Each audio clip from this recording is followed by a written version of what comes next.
ٹھیک ہو گئی بات. لیکن اگر ڈاکٹر یہ کہتے ہیں کہ یہ چیزیں آپ کے لیے زہر ہیں، ان کے قریب نہیں جانا، تو آدمی بہت خوش ہوتا ہے، کہتا ہے کہ ڈاکٹر صاحب بڑی مہربانی، اگر آپ نہ بتاتے تو میں تو یہ زہر کھا لیتا، کل کا مرنا آج مرتا. کوئی بات سمجھ میں آ رہی ہے؟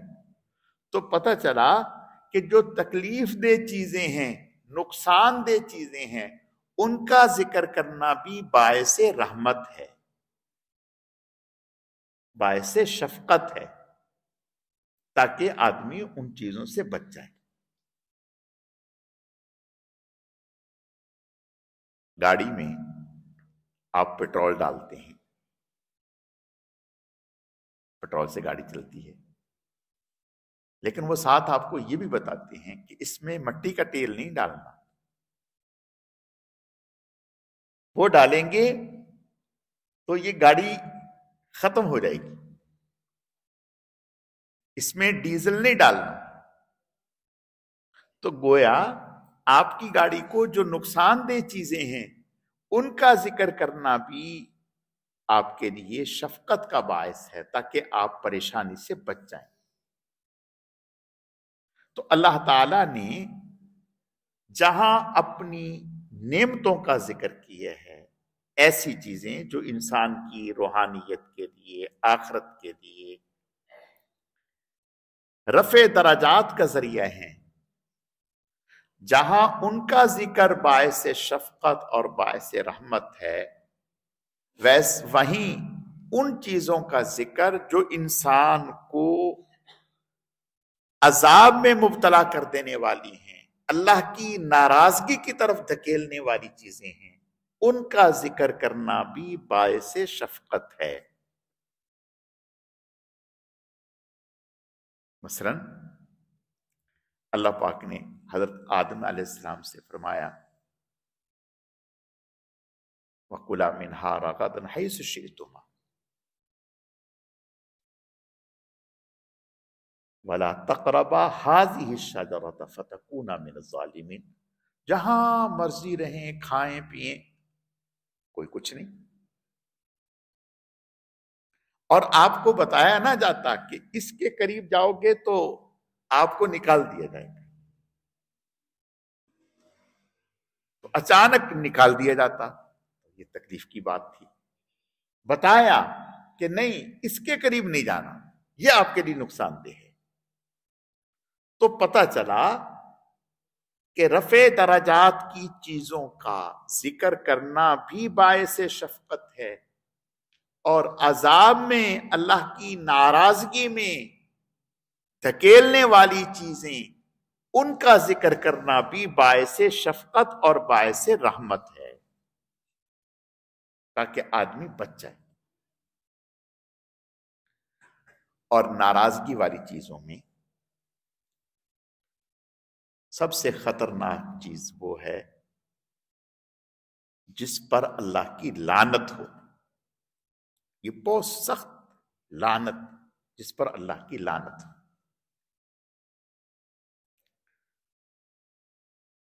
آپ صلی اللہ علیہ وسلم نے وہ چیزیں بھی بتا دیں جن کاموں پر انسان اگر ان کاموں کو کرتا ہے تو اللہ تعالی کی لعنت کا مستحق ہوتا ہے، اس پر اللہ کی لعنت ہو جاتی ہے. اور لعنت بہت خطرناک چیز ہے. آپ صلی اللہ علیہ وسلم نے ارشاد فرمایا کوئی مسلمان کسی مسلمان پر لعنت نہ کرے، نہ کرے. لعنت اس شخص پر کی جا سکتی ہے جس کی موت کفر پر ہوئی ہو، جس کا جہنمی ہونا یقینی ہو، جس کا جہنمی ہونا یقینی ہو، اس شخص پر لعنت کی جا سکتی ہے. اس کے علاوہ کسی شخص پر، بڑے سے بڑے گناہگار پر لعنت نہیں کی جا سکتی. مثلا حجاج بن یوسف بہت ظالم جابر آدمی تھا، اس کو فاسق فاجر تو کہہ سکتے ہیں لیکن لعنت نہیں کر سکتے، اس لیے کہ وہ مرا اسلام پر تھا. تو میں نے اس کو ذکر کر دیا. اصل بتانا یہ چاہ رہا تھا کہ لعنت بہت خطرناک ہے. حدیث شریف میں آتا ہے اگر کوئی کسی مسلمان پر لعنت کرتا ہے تو فرمایا کہ وہ لعنت جو ہے اگر وہ اس کا مستحق نہیں ہے، یعنی وہ مسلمان ہے، تو پھر وہ لعنت آسمانوں پر جاتی ہے. آسمان سے پھر وہ لعنت اسی شخص پر آتی ہے جس نے لعنت کی ہوتی ہے. اب ایک تو عام انسان پر لعنت کی اجازت نہیں، لعنت نہ کریں، سخت کلمہ. اور سوچیں کہ جس پر اللہ لعنت کرے یا جس پر اللہ کی لعنت ہو اس کی تباہی کیسی ہوگی، اس کی بربادی، ہلاکت کیسی ہوگی. تو یہ بھی اللہ نے ہم پر شفقت فرمائی کہ حضور کے ذریعے سے ہمیں بتا دیا گیا کہ کون کون سے لوگ ایسے ہیں، کون کون سے اعمال ایسے ہیں جن کا کرنے والا لعنت کا مستحق بنتا ہے، اس پر اللہ کی لعنت ہوتی. اللہ تعالی ہم سب کی حفاظت فرمائے. لعنت کے معنی، لفظی لعنت کے معنی جو اللہ کی رحمت سے محروم ہو. کسی کو یہ کہنا کہ تم پر لعنت ہو اللہ کی، یعنی تم اللہ کی رحمت سے محروم ہو جاؤ. یہ مطلب اس کا کہ تم اللہ کی رحمت سے محروم ہو جاؤ.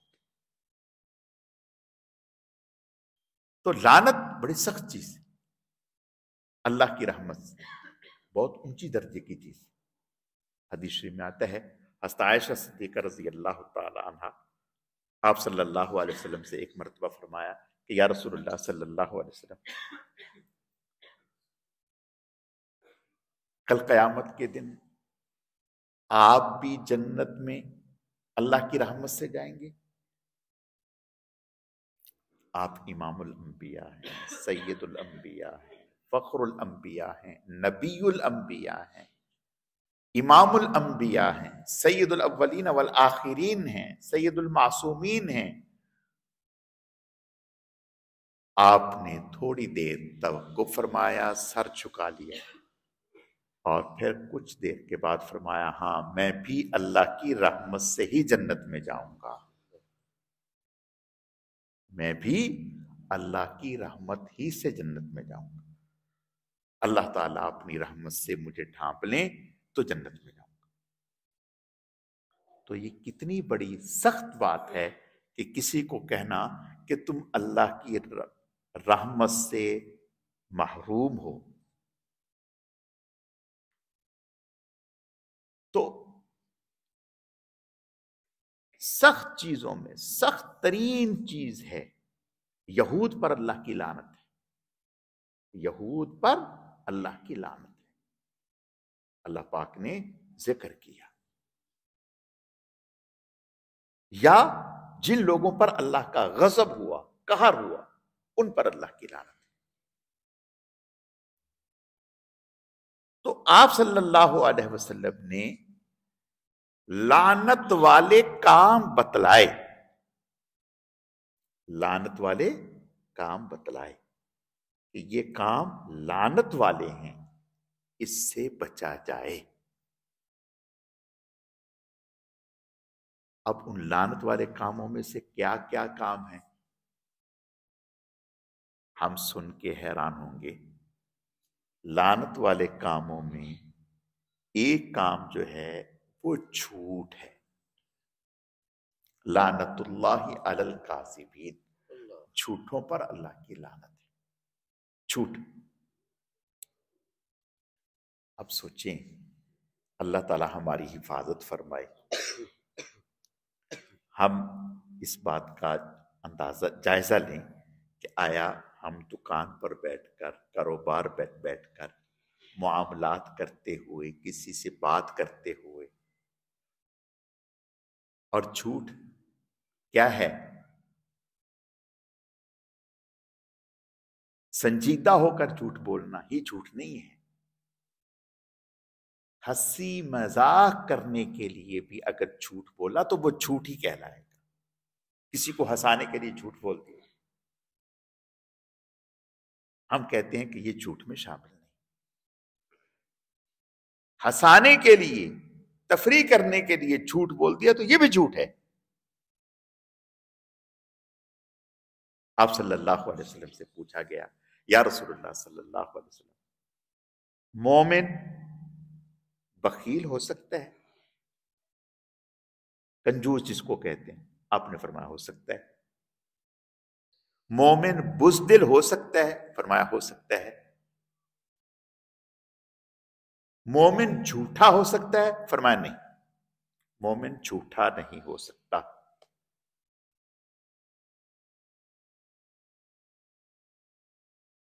اور حدیث میں آتا ہے کہ انسان بعض دفعہ سچ بولتا ہے اللہ تعالیٰ کے ہاں نامہ اعمال میں سچا لکھ دیا جاتا ہے کہ یہ سچا ہے.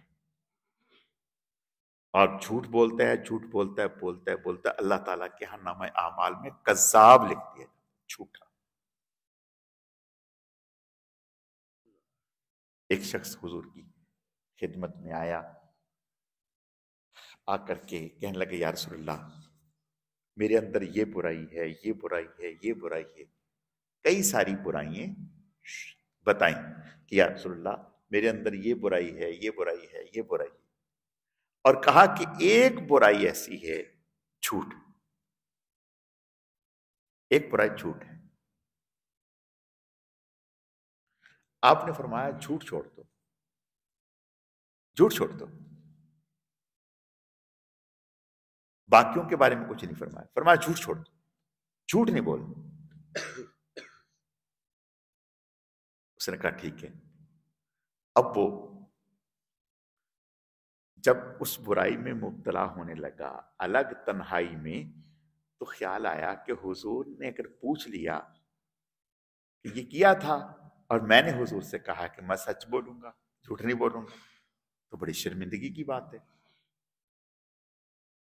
چھوڑ دیا. دوسرے کام کو بھی چھوڑ دیا، تیسرے کام کو بھی چھوڑ دیا.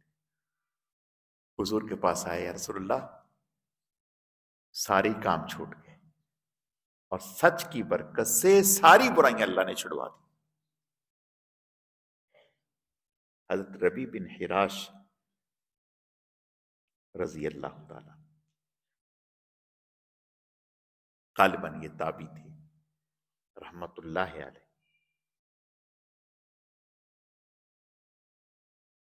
کبھی زبان پر جھوٹ نہیں آیا. اور یاد رکھیں مومن مسلمان ایک زمانہ تھا کہ وہ سچ کا برانڈ تھے. یعنی اگر مسلمان نے کوئی بات کہہ دی تو یہ سچ ہے، جھوٹ نہیں ہے. یہ غیر اس بات کو مانتے. اور اب اللہ ہماری حفاظت فرمائے، الٹ ہو گیا، الٹ ہو گیا. حضرت ڈاکٹر عبدالحی صاحب رحمت اللہ علیہ، حضرت نے ایک واقعہ لکھا ہے. حضرت نے ذکر کیا، ہمارے مفتی عبدالرؤف سکھروی صاحب رحمت دامت برکات، انہوں نے اس کو لکھا. کہا کہ باہر ایک مسلمان تھا جس کا عیسائی سے دوستی تھی، تعلق تھا، اور دوستی بھی بہت گہری دوستی. دیکھو ایک بات یاد رکھو، ہمیں سمجھ آئے یا نہ آئے، دین ماننے کا نام، دین ماننے کا نام، عقل چلانے کا نام نہیں. دین عقل چلانے کا نام نہیں ہے، دین ماننے کا نام ہے. عقل دھوکہ کھا جائے گی، عقل دھوکہ کھائے گی. بس ماننا ہے. عقل میں آنے کا نام دین نہیں ہے. اگر عقل میں آنے کا نام دین ہوتا جہاں گندگی ہوئی ہے وہاں سے دھویا جائے، وہاں سے دھویا جائے، لیکن ایسا نہیں ہے۔ مثلا آپ باوضو ہیں،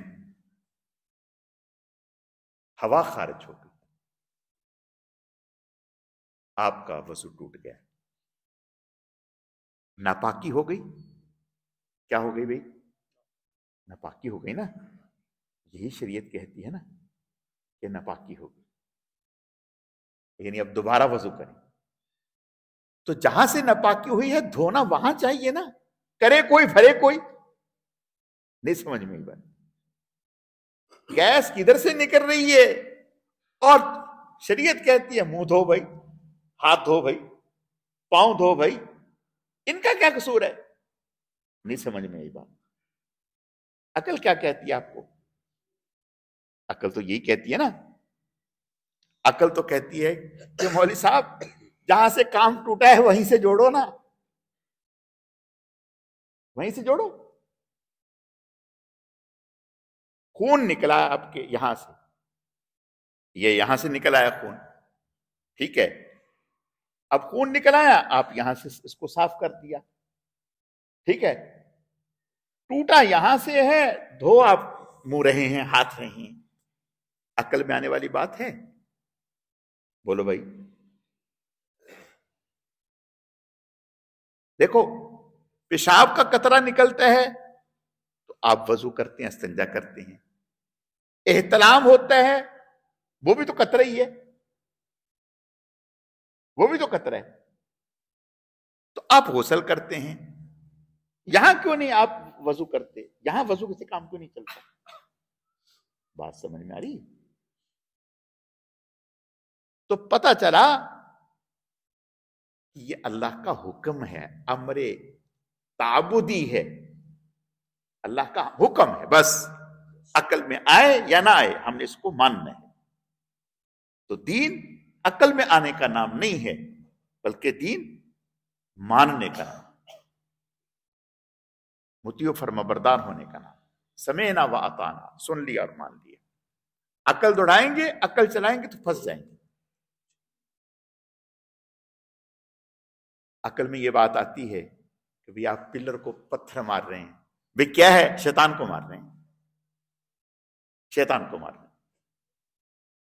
اچھا بھائی پھر روز مارو نا شیطان کو، نہیں، اسی جگہ مارنے ہیں، انہی دنوں میں مارنے ہیں جن دنوں میں اللہ کے نبی نے بتلایا ہے، بس آگے پیچھے نہیں، اتنے ہی مارنے ہیں۔ ورنہ تو انسان کہتا ہے نا کہ اگر اس سے شیطان کو تکلیف پہنچتی ہے تو پھر 7 کیوں؟ پھر تو 700 مارنے چاہیے اور روز مارنے چاہیے۔ پتہ چلا دین ماننے کا نام ہے، مطیع و فرما بردار ہونے کا نام ہے، جو جتنا جیسا کہا جا رہا ہے بس اسی کو مضبوطی سے تھام لینا، اسی کا نام دین ہے۔ تو بات کیا ہو رہی تھی؟ ہاں، ڈاکٹر عبدالحی صاحب رحمت اللہ علیہ واقعہ بتا، فرمایا کہ مسلمان کی دوستی کس سے؟ عیسائی سے۔ اور قرآن کیا کہتا ہے؟ یا ایھا الذین آمنوا لا تتخذوا اليہود والنصارى اولیاء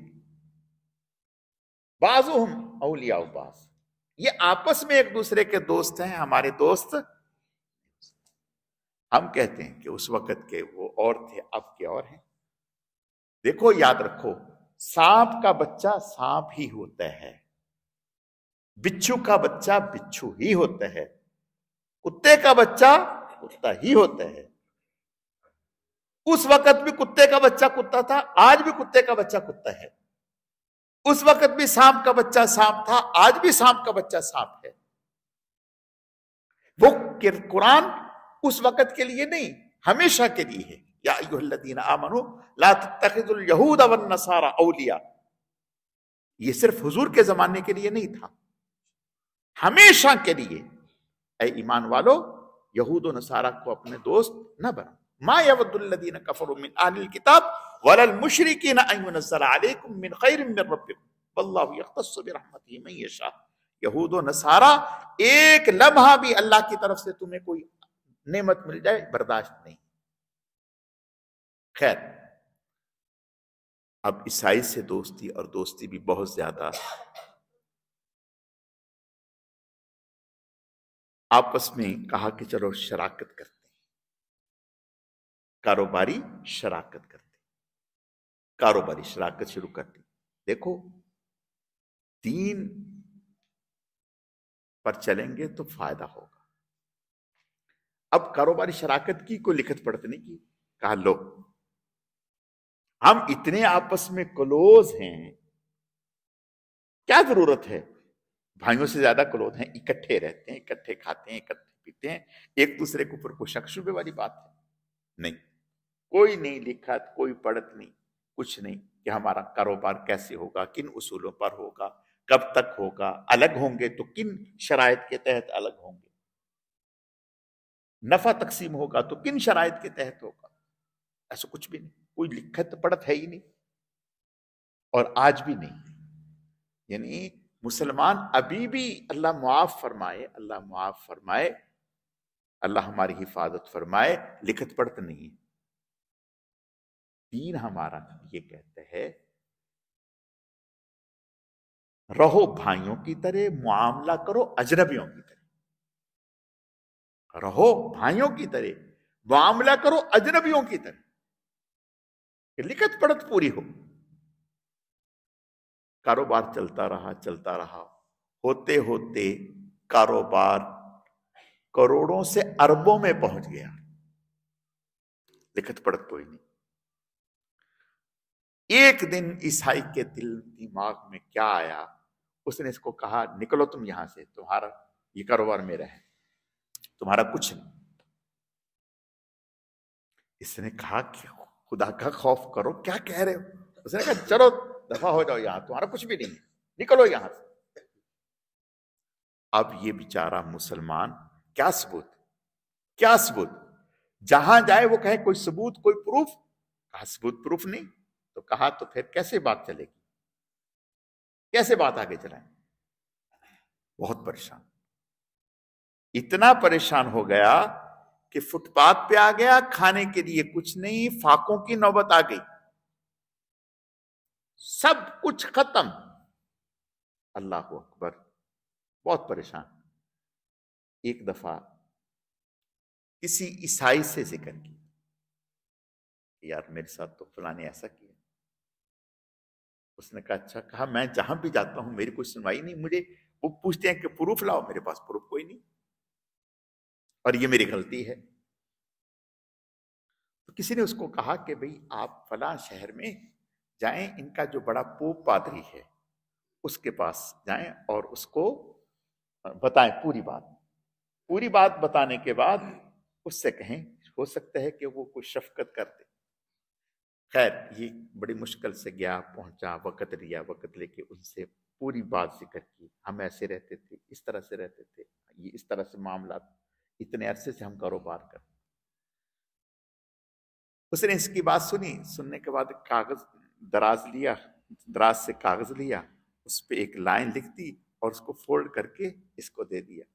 ہاں جاؤ جاؤ. یہ آیا، آ کر کے اس سے ملا اور اس کو بتایا اور اس کو وہ کاغذ کا پرزہ دیا. اس نے کاغذ کا پرزہ پڑھا، رکھا، چیک بک نکالی اور ایک اندازہ کیا کہ اس کا کتنا پیسہ ہے.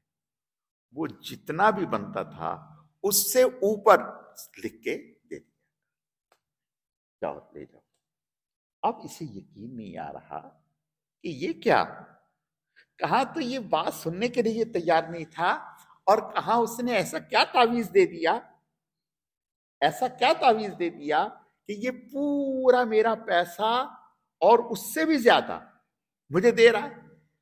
اس نے اس کو کہا یار، اس نے کہا تمہیں اس سے کیا غرض، بس چھوڑو، یہ لے لو اپنا پیسہ، جاؤ. اس نے کہا پیسہ تو میں بعد میں دوں گا، پہلے مجھے وہ پرچی دکھاؤ. پرچی میں کیا لکھا تھا، پرچی میں کیا لکھا تھا. اس نے کہا چھوڑو، تمہارا کام بن گیا، تم نے پرچی میں کیا کرنا. پرچی میں کیا جانا ہے, کام ہو گیا تمہارا؟ کہا نہیں, پرچی دکھاؤ. اس نے کہا چلو یہ دیکھو. اس نے جب پرچی کھول کے دیکھی تو پوپ نے لکھا ہوا تھا, کیا آپ بھی مسلمان بن گئے ہیں؟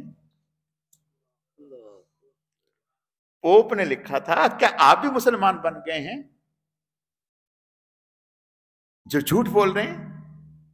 بس اتنا لکھا تھا.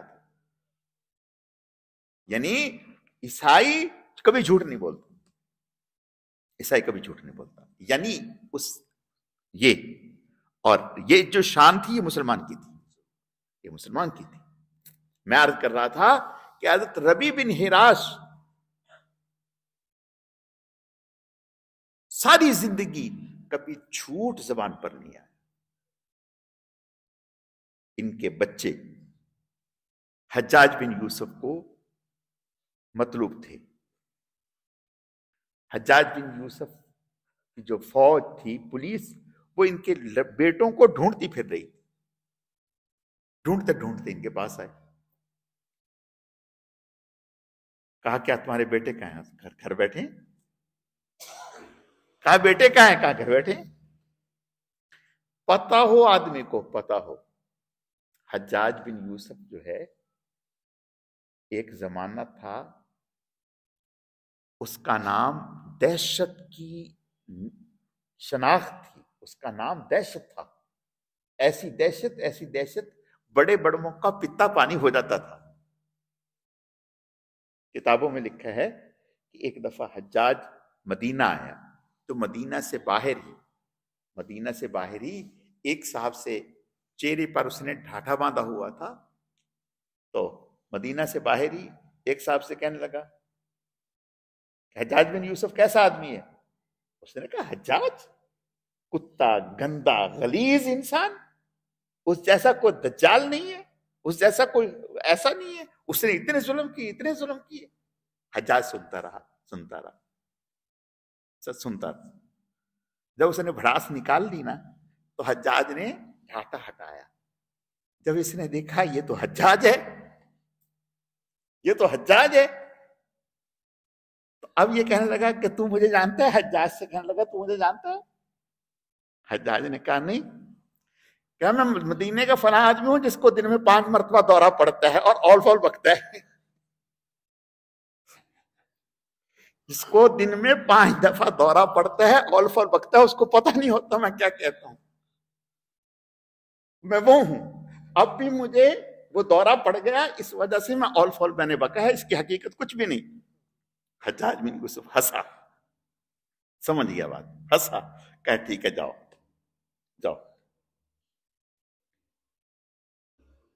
ہزاروں انسان حجاج نے اپنے ہاتھ سے قتل کیا, ہزاروں. بعض نے تو 1,20,000 صرف ان لوگوں کی تعداد بتائی ہے جو حجاج نے اپنے ہاتھ سے قتل کیے. اندازہ کریں. تو اس کو مطلوب ہونے کا معنی کیا ہے کہ بچے ان کو مطلوب ہیں کہ اگر وہ اس کے ہتھے چڑھیں گے تو ان کی گردن گئی.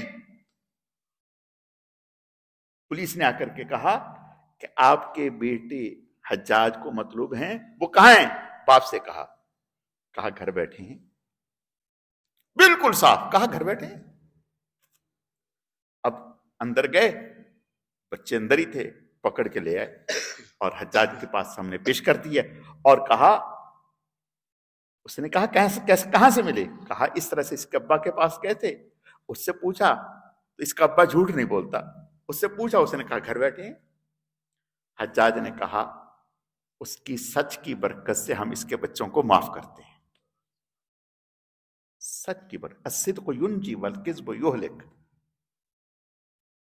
تو پہلی چیز آپ صلی اللہ علیہ وسلم نے ارشاد فرمایا جو اللہ تعالی کی لعنت کا موجب بنتی ہے وہ جھوٹ ہے. جھوٹ. اور اب ہم سوچیں, اللہ ہماری حفاظت فرمائے کہ ہم صبح سے شام تک کتنا جھوٹ بولتے ہیں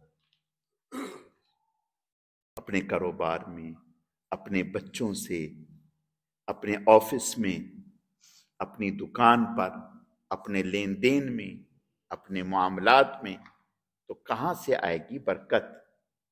کہاں سے آئے گی رحمت؟ دوسری چیز آپ صلی اللہ علیہ وسلم نے ارشاد فرمایا سودی کاروبار، سودی کاروبار، اللہ تعالی ہماری حفاظت فرمائے۔ آپ نے ارشاد فرمایا قرب قیامت میں کوئی ایسا نہیں بچے گا جو سود تو نہیں، سود کا دھواں تو ضرور پہنچے گا، سود کا دھواں ضرور پہنچے گا۔ اب ہم دیکھیں اللہ ہماری حفاظت فرمائے۔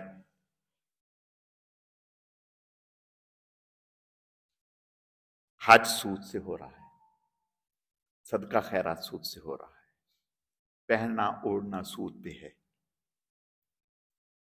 اور نام ہی اس کا بدل دیا، نام ہی بدل دیا، عام ہے، عام ہے، عام ہے، اتنا عام ہے کہ جس کی کوئی انتہا نہیں، سود عام ہے۔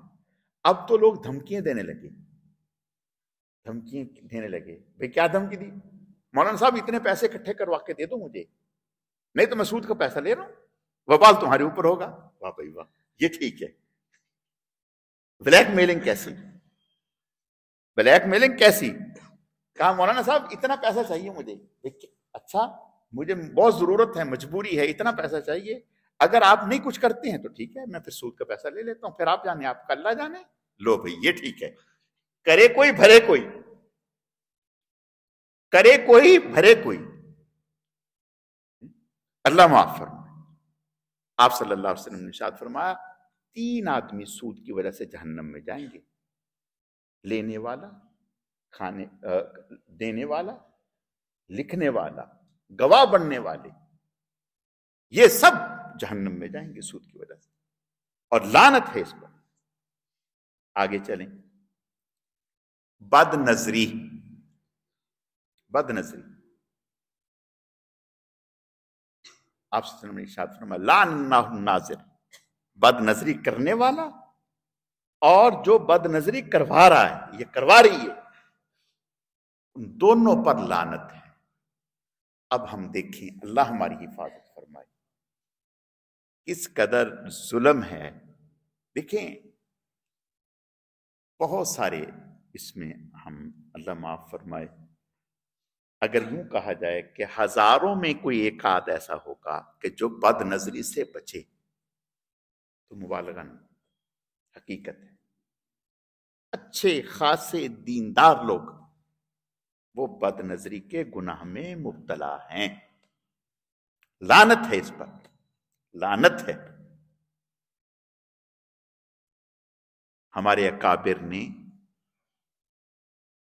اس سے اپنا دامن بچا کے دکھایا، بچا کے، اور یاد رکھیں یہ بھی تجربے کی بات ہے، بد نظری سے بچیں، حافظہ مضبوط ہوگا۔ ایک نوجوان میرے پاس آیا، کہنے لگا کہ امام صاحب میں جو پڑھتا ہوں وہ نکل جاتا ہے، کچھ رہتا ہی نہیں، کچھ رہتا ہی نہیں۔ تو میں نے کہا میں میموری فل ہے نا، میموری فل ہے، کیوں بھائی اگر گلاس پانی سے بھرا ہوا ہو تو پانی ڈالیں گے تو وہ رہے گا پانی، اس میں کیا ہوگا؟ ادھر گر جائے گا، ادھر گر جائے گا، میموری فل ہے۔ آپ اپنے موبائل میں، اپنے کمپیوٹر میں ڈیٹا اتنا ہی ڈالتے ہیں جتنے اس میں اسپیس ہوتا ہے، اس سے زیادہ نہیں۔ تو میں نے کہا میموری فل ہے، اب وہ ہنسنے لگا میری طرف دیکھ کے۔ میں نے کہا پہلے خالی کرو، دماغ کو خالی کرو، پھر ہی کچھ ٹھہرے گا نا، جب خالی نہیں کرو گے تو ٹھہرے گا کہاں؟ یاد رکھیں پڑھنے کے لیے بیٹھتے ہیں تو فلم چل پڑتی ہے، جب پڑھنے کے لیے کتاب کھول کے بیٹھتے ہیں، حرف نظر آنے کی بجائے کچھ اور نظر آنے لگتا ہے، حرف نظر آنے کی بجائے کچھ اور نظر آنے۔ نماز پڑھنے آنکھیں بند کرتے ہیں کہ قبلہ نظر آئے، تو یہاں کچھ اور نظر آتا ہے، کہاں سے آئے گا؟ ایک بد نظری 40 دن کی عبادت کے نور کو ضائع کر دیتی ہے، نور کو ضائع کر دیتی ہے۔ سخت، اور انعام کتنا، آپ صلی اللہ علیہ وسلم کا ارشاد ہے ایک نظر بچا لی، ایک نظر بچا لی، ایک نظر بچا لی، اس ایک نظر بچانے پر اللہ کا دیدار نصیب ہوگا۔ انعام کتنا بڑا، ایک نظر بچا لی، اس ایک نظر بچانے پر اللہ کا دیدار نصیب ہوگا۔ اور سوچے لعنت ہے. اللہ تعالیٰ ہماری حفاظت. حضرت ڈاکٹر عبدالحی صاحب رحمۃ اللہ علیہ، حضرت حکیم الامت کے خلیفہ، حکمت کا مطلب کھولا ہوا، ہومیوپیتھک ڈاکٹر تھے. ایک طرف لیڈیز آتی تھی، ایک طرف جینٹس آتے تھے. نہ جینٹس کی طرف منہ اٹھا کر کے دیکھتے تھے، نہ لیڈیز کی طرف منہ اٹھا کر کے دیکھتے تھے. دیکھتے ہی نہیں تھے، منہ نیچے کیا ہو. یہی حال ڈاکٹر حفیظ اللہ صاحب کا تھا، حیدرآباد والے. نیچے نظر کیے ہوئے انہوں نے اپنی بات کہی اور حضرت نے لکھا، دوائی دے دی. دوائی دے دی. تیسری چیز آپ صلی اللہ علیہ وسلم نے ارشاد فرمایا کہ تیسری چیز، مرد عورتوں کی مشابہت اختیار کریں، عورتیں مردوں کی مشابہت اختیار کریں. اب تو خیر سے آگے ترقی ہو گئی، اب تو مرد عورتیں بننے لگ گئی اور عورت جو ہے وہ مرد بننے لگ گئے. مرد عورت بن کے، پروین بن کے پروینے سے شادی کر رہی ہے. اللہ ہماری حفاظت فرما. ایسا نہیں ہو رہا. آپ کے ملک میں قانون بن گیا. افسوس ہے یہ، پہلے تو انڈیا میں یا باہر ممالک میں تھا کہ مرد مرد سے شادی کرے. اب پاکستان میں ہم کہتے ہیں نا کہ بھائی یہ مولوی کیا کرتے ہیں، کہتے ہیں نا یہ سارا بگاڑ مولویوں کا ہے، مولویوں نے ایسا کر دیا، مولویوں نے.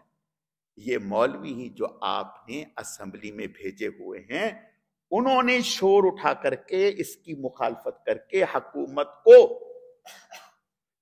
اس قانون کو پیچھے لینے کی مجبور کیا اس بات پر کہ نہیں اس کو واپس لیں. یہ کیا ہے؟ اللہ ہماری حفاظت فرمائے. پھر آپ نے فرمایا چوتھی چیز، بھویں بنوانا. بھویں، لعن اللہ الواشمات والمستوشمات والمتنمجات والمتفلجات. آپ صلی اللہ علیہ وسلم نے فرمایا جو عورتیں بھویں بناتی ہیں، باریک کرتی ہیں تاکہ خوبصورت لگیں، فرمایا ان پر اللہ کی لعنت ہو. اب بتائیں دیانتداری سے، آپ یقین جانیں بالکل نمازی عورتیں عام سی بات ہے بھویں بنوانا، عام سی بات، کوئی بڑی بات، عام سی بات. آپ صلی اللہ علیہ وسلم نے ارشاد فرمایا. اگلی بات اسی طرح دانتوں میں خلا وہ کروانا، تھوڑا سا فاصلہ کروانا. عرب میں خوبصورتی، دانتوں میں خوبصورتی لانے کے لیے تھوڑا تھوڑا اس میں خلا پیدا کرواتے. پھر اسی طرح بالوں کے ساتھ بال لگوانا تاکہ بال گھنے اور بڑے لگیں. کیا نہیں ہو رہا؟ یہ وہ کام ہے جن پر لعنت ہوئی. ایسا چست لباس پہننا عورتوں کے لیے جس سے جسم کے خد و خال، نشیب و فراز ظاہر ہوں، یا ایسا باریک لباس. آپ نے ارشاد فرمایا قرب قیامت میں عورتیں ہوں گی جنہوں نے پہنا تو ہوگا لیکن حقیقت میں برہنہ ہوں گی. اور اب تو اللہ معاف فرمائے، یعنی ہمارے اللہ تعالیٰ اپنے حفظ و امان میں رکھے. آستین نیچے ہے ہی نہیں، کوئی معیوم نہیں، یہاں سے آستین ہی نہیں، یا آستین ہے لیکن وہ نیٹ کا کپڑا ہے جس میں سے پورا جسم جو ہے وہ ظاہر ہو رہا ہے، اور لباس بھی ایسا باریک ہے کہ اس میں جسم نظر آ رہا ہے. یہ وہ چیزیں ہیں جن پر لعنت کی گئی ہے. میرے عزیزو، اب دیکھو یہ باتیں جو میں نے عرض کی ہیں، نہ تو یہ ہنسنے والی ہیں نہ ان کو معمولی لینے والی ہیں. دیکھو میں ایک بات کہتا ہوں، اگر مجھے آپ کو پتہ چلے خدا نخواستہ ہمارے پڑوس میں آگ لگی تو ہم اپنے گھر میں بیٹھ کے ہنسیں گے؟ کیا کریں گے؟ ہم پہلی فرصت میں اس آگ کو بجھانے کی کوشش کریں گے، اس لیے کہ آج پڑوس میں ہے تو یہ بڑھ کے میرے گھر کو بھی لپیٹ میں لے سکتے. آج اگر ہماری اولاد اس آگ کی طرف بڑھ رہی ہے تو کیا گھر میں آگ لگ جائے، بچہ آگ کی طرف جا رہا ہو تو اس کو اتنا کہیں گے پیارے یہ آگ بڑی نقصان دہ ہوتی ہے، اس کی طرف نہیں جاتے، یا پکڑ کے اس کو یوں کھینچ لیں گے، پکڑ کے کھینچ لیں گے کہ ایک طرف کسی نہ کسی طرح سے اس کو نکال. تو میرے عزیزو، یہ جو گناہوں کی آگ لگی ہوئی ہے اللہ معاف فرمائے، اور یہ جو ہمیں اللہ تعالیٰ کی لعنت کی طرف دھکیل رہی ہیں چیزیں، تو اس کی محض 2 جملے کہہ دینے سے بات پوری ہو جائے گی؟ نہیں، ان کے لیے تڑپنا ہوگا، ان کے لیے بے چین اور بے قرار ہونا ہوگا، ان کے لیے محنت کرنی ہوگی. اور اگر نہیں تو پھر اللہ کے نبی صلی اللہ علیہ وسلم نے ایک مثال دی، بہت اچھی مثال. آپ نے ارشاد فرمایا دیکھو پانی کا جہاز ہے، پانی کا جہاز ہے، 2 منزلیں ہیں، نیچے والے پانی کے لیے اوپر جاتے ہیں، نیچے والے پانی کے لیے اوپر جاتے ہیں، بار بار اوپر جاتے ہیں. نیچے والوں نے سوچا ہم بار بار اوپر جاتے ہیں، اوپر والوں کو تکلیف ہوتی ہے، تو کیوں نہ ہو ہم نیچے ہی پانی میں خود کفیل ہو جائیں، نیچے ہی انتظام کر لیں. بھئی کیا کریں؟ ہم جہاز میں ہی ایک سوراخ کھول لیں تاکہ سمندر کا پانی اندر آئے. ان کی اس حماقت پر اگر اوپر والے کہیں ہمیں کیا لگے، یہ جانے ان کا کام، ہمیں کیا لگے، یہ جانے ان کا کام، تو فرمایا نہ اوپر والے بچیں گے نہ نیچے والے بچیں گے. میرے عزیزو، بالکل اسی طرح سے اگر یہ گناہوں کی آگ اسی طرح بڑھتی رہی اور ہم نے اس کے لیے کوشش نہ کی، ہم نے اس کے لیے محنت نہ کی. دیکھو دعوت کے 2 طریقے ہیں. ایک دعوت بول کے ہوتی ہے، ایک دعوت بول کے ہوتی ہے، ایک آپ کا سراپا دعوت ہے، آپ کا سراپا دعوت ہے، سر سے لے کر پاؤں تک دعوت ہے. آپ کا چلنا دعوت، آپ کا بیٹھنا دعوت، آپ کا لباس دعوت، آپ کا سونا دعوت، آپ کا معاملات کرنا دعوت، آپ کا کھانے کے لیے بیٹھنا دعوت، آپ کا گفتگو کرنا دعوت، آپ کا میل جول کرنا دعوت، آپ کا ساتھ اٹھنا بیٹھنا دعوت، یہ دعوت. اور اگر آپ نے اس چیز کو اختیار کر لیا تو قول جو آپ بولیں گے، جو بات بولیں گے، اس کا وزن اور بڑھ جائے گا، اس کا وزن اور بڑھ جائے گا. اور اگر اللہ ہماری حفاظت فرمائے، ہمارے جو بات ہم کہہ رہے ہیں اس کا ہمارے وجود پر اثر اور رنگ نظر نہیں آتا، جس دیے میں خود تیل نہیں ہے وہ دوسرے کے دیے کو کیا جلائے گا؟ نہیں سمجھ میں یہ بات. جس دیے میں خود تیل نہیں ہے، خود تیل نہیں ہے، وہ دوسرے دیے کو کیا روشن کرے گا؟ جو خود، جس کے پاس اپنے پاس تیل نہیں ہے. تو بھائی عرض کرنے کا مقصد یہ ہے کہ اپنی بھی فکر اور دوسرے بہن بھائیوں کی بھی فکر. او انفسکم واہلیکم نار، پہلے اپنے آپ کو، پہلے اپنے آپ کو. آپ بچیں گے تو دوسرے کو بچا لیں گے، اور اگر آپ ہی ڈوب رہے ہیں تو دوسرے کو کیسے بچائیں گے؟ تو میرے عرض کرنے کا مقصد یہ ہے، لعنت والے جو کام ہیں روزمرہ کے، اس سے اپنے آپ کو بچائیں. اور پھر ذکر کا اہتمام، ذکر کا اہتمام. ذکر کی مثال ایسے ہے جیسے گاڑی کے لیے پٹرول. اگر آپ گاڑی میں پٹرول ڈالیں گے تو اے سی بھی کام کرے گا، لائٹیں بھی چلیں گی، فین ہوا بھی دے گا، ٹائر بھی گھومیں گے. اور اگر خیر سے پٹرول ہی نہیں تو نہ لائٹیں کام کریں گی، نہ پنکھا کام کرے گا، نہ سٹیئرنگ کام کرے گا، نہ ٹائر چلیں گے، کچھ بھی نہیں چلے گا، ساری گاڑی جام ہو جائے گی. تو ذکر. اور آپ صلی اللہ علیہ وسلم کا ارشاد ہے، فرمایا قیامت کے دن سب سے زیادہ اللہ سے کہ عذاب سے نجات دلانے والی چیز ہے تو وہ اللہ کا ذکر ہے، ذکر ہے۔ اب ذکر کسے کہتے ہیں؟ ایک ذکر کی تعبیر تو یہ ہے جو ہم کرتے ہیں، یا ایھا الذین آمنوا اذکروا اللہ ذکرا کثیرا وسبحوہ بکرۃ واصیلا۔ ایک ذکر سے مراد پورا دین اللہ کا ذکر ہے، پورا دین اللہ کا ذکر ہے۔ اور ایک ذکر سے مراد یہ ہے کہ آپ صلی اللہ علیہ وسلم نے مختلف مواقعوں کی جو دعائیں ہمیں بتلائی ہیں، ان دعاؤں کو اگر ہم اختیار کرنے والے بن جائیں تو گویا ہم 100% اللہ کا ذکر کرنے والے بن جائیں۔ اور ذکر ہی ایسا عمل ہے جو کل قیامت کے دن بھی، جنت میں بھی یہ عمل باقی رہے گا۔ تو بھائی اللہ تعالیٰ سے دعا ہے اللہ تعالیٰ مجھے آپ کو عمل کی توفیق عطا فرمائیں۔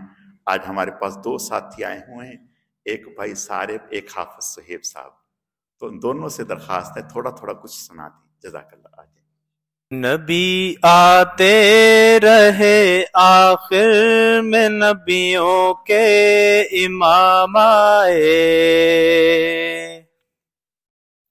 وہ دنیا میں خدا کا آخری لے کر پیام آئے۔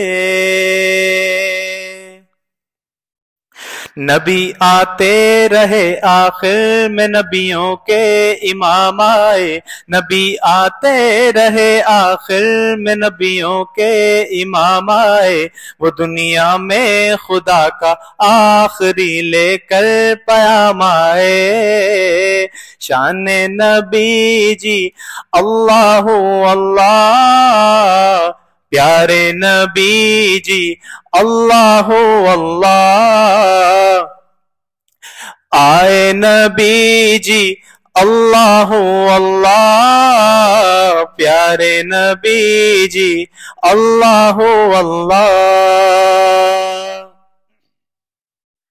جھکانے آئے بندوں کی جبی اللہ کے در پر، جھکانے آئے بندوں کی جبی اللہ کے در پر، جھکانے آئے بندوں کی جبی اللہ کے در پر، سکھانے آدمی کو آدمی کا احترام آئے، سکھانے آدمی کو آدمی کا احترام آئے، وہ دنیا میں خدا کا آخری لے کر پیام آئے۔ شان نبی جی اللہ اللہ، پیارے نبی جی اللہ اللہ۔ وہ ہے بے شک بشر لیکن تشہد میں اذانوں میں، وہ ہے بے شک بشر لیکن تشہد میں اذانوں میں، وہ ہے بے شک بشر لیکن تشہد میں اذانوں میں، جہاں دیکھو خدا کے نام کے بعد ان کا نام آئے، جہاں دیکھو خدا کے نام کے بعد ان کا نام آئے، وہ دنیا میں خدا کا آخری لے کر پیام آئے۔ شان نبی جی اللہ اللہ، پیارے نبی جی اللہ اللہ۔ خدا شاہد یہ ان کی فیض صحبت کا نتیجہ تھا، خدا شاہد یہ ان کی فیض صحبت کا نتیجہ تھا، خدا شاہد یہ ان کی فیض صحبت کا نتیجہ تھا۔ شہنشاہ گر پڑے قدموں میں جب ان کے غلام آئے، شہنشاہ گر پڑے قدموں میں جب ان کے غلام آئے، وہ دنیا میں خدا کا آخری لے کر پیام آئے۔ نبی آتے رہے آخر میں نبیوں کے امام آئے، وہ دنیا میں خدا کا آخری لے کر پیام آئے۔ شان نبی جی اللہ اللہ، پیارے نبی جی اللہ اللہ۔ خواب غفلت میں سوئے ہوئے مومنوں، عیش و عشرت بڑھانے سے کیا فائدہ۔ خواب غفلت میں سوئے ہوئے مومنوں، عیش و عشرت بڑھانے سے کیا فائدہ۔ آنکھ کھولو اٹھو یاد رب کو کرو، عمر یوں ہی گنوانے سے کیا فائدہ۔ اپنے رب کو جوانی میں بھولا ہے تو، اور طاقت کے بوتے پہ پھالا ہے تو۔ اپنے رب کو جوانی میں بھولا ہے تو، اور طاقت کے بوٹے پہ بھولا ہے تو۔ جب جوانی ڈھلے گی تو پچھتائے گا، ایسے رونے رلانے سے کیا فائدہ۔ آنکھ کھولو اٹھو یاد رب کو کرو، عیش و عشرت بڑھانے سے کیا فائدہ۔ تھا حکومت کا فرعون کو بھی نشہ، ظلم پر ظلم خلقت پہ کرتا رہا۔ تھا حکومت کا فرعون کو بھی نشہ، ظلم پر ظلم خلقت پہ کرتا رہا۔ جب سمندر میں ڈوبا تو کہنے لگا، اس حکومت کے پانے سے کیا فائدہ۔ آنکھ کھولو اٹھو یاد رب کو کرو، عیش و عشرت بڑھانے سے کیا فائدہ۔ کتنا مشہور قصہ ہے شداد کا، روح جب اس کے تن سے نکالی گئی، مرتا مرتا بھی لوگوں سے کہتا گیا، ایسی جنت بنانے سے کیا فائدہ۔ آنکھ کھولو اٹھو یاد رب کو کرو، عمر یوں ہی گنوانے سے کیا فائدہ۔ خواب غفلت میں سوئے ہوئے مومنوں، عیش و عشرت بڑھانے سے کیا فائدہ۔